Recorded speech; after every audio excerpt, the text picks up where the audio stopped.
जिसमें वो आंखों में मसला आता, तो हमने कंट्रोल्ड 45 वॉट्स और 55 वॉट्स के अंदर एक एलईडी भी लॉन्च कर दी है मोटिव के अंदर। तो वंस अगेन हमें जहां लगता है कि जहां पे एक सस्टेनेबल ग्रोथ आ रही है, कस्टमर बेस डेवलप हो गया, तो उसको हम ज्यादा बेहतर चेक्स के साथ प्राइवेट लेवल में डिप्लॉय करते हैं। Obviously park wheels over the period of time उसने एक ब्रांड लेगेसी और एक ट्रस्ट बिल्ड किया in the mind of customers, तो उस लेगेसी को कंटिन्यू करते हुए जो ऑथेंटिक प्रोडक्ट्स हैं वो under the umbrella of park wheels brand name हम लॉन्च करते हैं, जिसमें हमें पता है कि ये कस्टमर की डिमांड ये है, एक सर्टेन फीडबैक है। ऐसे नहीं हम from the day one private level launch कर देंगे,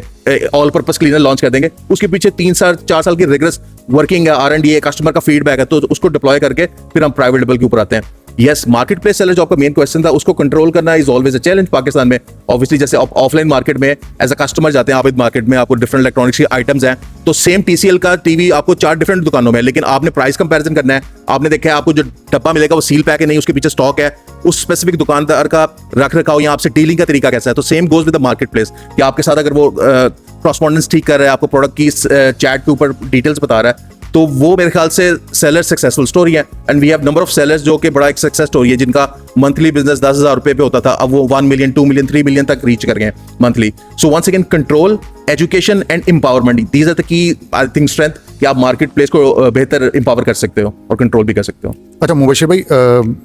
25वीं एपिसोड है, सिल्वर जुबली है माशाल्लाह हमारी, और 2 हीरे हमारे साथ माशाल्लाह इस इंडस्ट्री के, जो ऑटोमोटिव इंडस्ट्री है उसके बैठे में, तो बड़ा एक खुशी की बात है। एक और मतलब जो अभी आपने बताया कि ऑटो स्टोर और वो सारा आप ई-कॉमर्स के ऊपर कर रहे हैं, तो उसी से रिलेटेड एक मेरा सवाल यह है कि अगर देखने वालों में से कोई है जो वो चाहता है कि यार मैं भी पार्क व्हील्स के उस ऑटो स्टोर के ऊपर आऊँ और मेरी भी जो बिजनेस है वो जर्नी वहाँ से शुरू हो सके, तो उसके लिए आप क्या सजेशन देंगे कि किस तरीके से कोई स्टार्ट कर सकता है? क्या उसकी कोई शराइत हैं? क्या उसके लिए आपने कोई रिगरस टेस्टिंग या कुछ इस तरह का कुछ रखा हुआ है? तो वो प्रोसेस प्लीज अगर बता दें। बिल्कुल। सो मार्केट प्लेस में ऑब्वियसली हम हमेशा वेलकम करते हैं वेंडर्स को, लेकिन हमारी रिक्वायरमेंट जो होती है ना वो होती है कि नीश, यानी कि आप स्पेशलाइज्ड हो ऑटोमोटिव सेक्टर के अंदर। अगर आप ऑटोमोटिव सेक्टर के एक्सेसरीज में काम करो, that is our first requirement. So हमारी की अकाउंट मैनेजर्स की टीम होती है जो प्री ऑनबोर्डिंग विजिट करती है, वो आपका फिजिकल एविडेंस देती है, जो आप बात कर रहे हो फोन पे कि मेरे पास एक्सेसरीज है, मेरी ये शॉप है, मेरे पास ये स्टॉक लेवल्स हैं, मेरे पास ये स्पेसिफिक नीश है, वो इधर LEDs की है, वो ऑल पर्पस क्लीनर है, या वो वैक्सेस है, या आप डायरेक्ट इंपोर्टर हो प्रेशर वॉशर का, तो वो हम एक दफा चेक करते हैं कि जिस तरह KYC होता है नो योर कस्टमर, इस तरह नो योर वेंडर हमने एक क्राइटेरिया रखा हुआ है कि जिसमें हम उसको प्री गेज करें कि क्या वो हमारे सेट ऑफ प्रिंसिपल्स और वैल्यूज को लेकर चलेगा।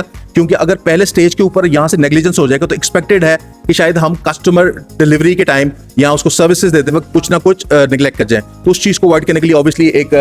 FYQ या हमने एक विजिट रखा हुआ है जो हम वेंडर्स को चेक करते हैं कि either you are eligible as a market